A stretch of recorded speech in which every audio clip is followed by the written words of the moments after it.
পানিতে বসে বসে হাত দিয়ে অভিনব কায়দায় মাছ শিকার করছে বৃদ্ধ।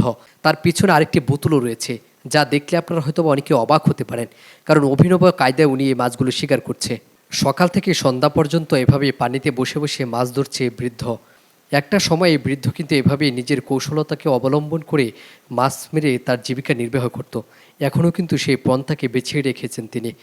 আপনারা দেখতে পাচ্ছেন গাজীপুরের নাউজোর ভাঙ্গা ব্রিজ এলাকায় উনি কিন্তু এভাবেই এই পানিতে বসে বসে মাছ ধরছেন, এবং তার পিছনে যে বোতলটি রয়েছে এই বোতলে কিন্তু সেই মাছগুলো কিন্তু রাখছে।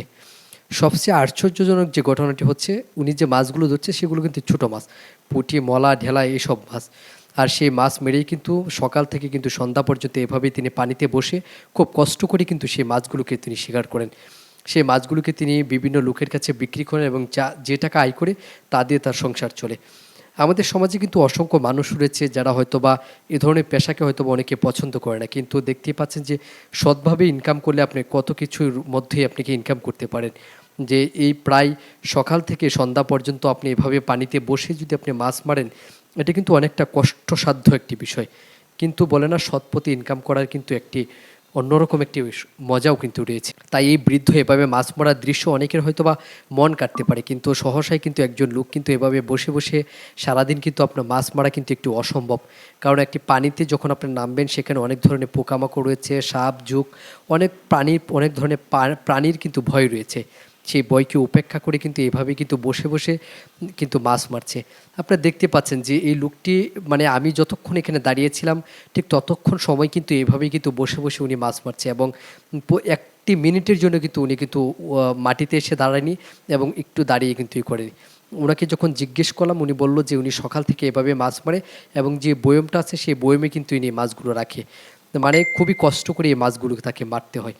তাই এই মাছগুলো আসলে যেহেতু একবারে নদীর মাছ, এগুলো কিন্তু চাহিদা অনেক ব্যাপক রয়েছে, কিন্তু এগুলো মারতে অনেক প্রচুর কষ্ট লাগে। আমি হয়তো ভেবেছিলাম যে অনেক বড় ধরনের কোনো মাছ হয়তো বা তিনি মারছে, কিন্তু না, একটি বোতল তার পিছনে বেঁধে একটি অভিনব কায়দায় কিন্তু মূলত এই মাছগুলো মারছে, যা দেখে কিন্তু এখানকার যারা অনেক লোকজন এই ভাঙা ব্রিজ এলাকায় ঘুরতে আসে তারা কিন্তু অনেকে অবাক হয়ে থাকে, কারণ একটি বয়ম পিছন দিয়ে ঘুরছে। মূলত ঘটনাটা কি সামনে গেলে হয়তো বা অনেকে বুঝতে পারে যে এখানে একটি লোক মাছ মারছে, যা আপনাকে অবাক করতে পারে, কারণ এ ধরনের মাছ মারার দৃশ্য কিন্তু আপনি সচরাচর দেখতে পাবেন না। আর তাও একজন বৃদ্ধ একজন লোক, উনি মাছ মারছে, ওনার ঠিক পাশে কিন্তু আরেকজন লোকও কিন্তু জাল দিয়ে মাছ মারছে। মানে এভাবে মাছ মারাও কিন্তু একটি আমাদের সমাজে কিন্তু একটি বিশাল বড় ঐতিহ্য। তো এই ঐতিহ্যটাও কিন্তু উনি কিন্তু টিকিয়ে রেখেছে। দেখতে পাচ্ছেন যে মূলত কীভাবে এই বয়মটা ওনার পিছে পিছে ঘুরছে এবং তিনি মাছ মারছে। মানে এই মাছ মারার দৃশ্যটা যেরকমভাবে সুন্দর লেগেছে, একভাবে কিন্তু যখন উনি বলল যে কিছু কিছু সময় মাছগুলো তিনি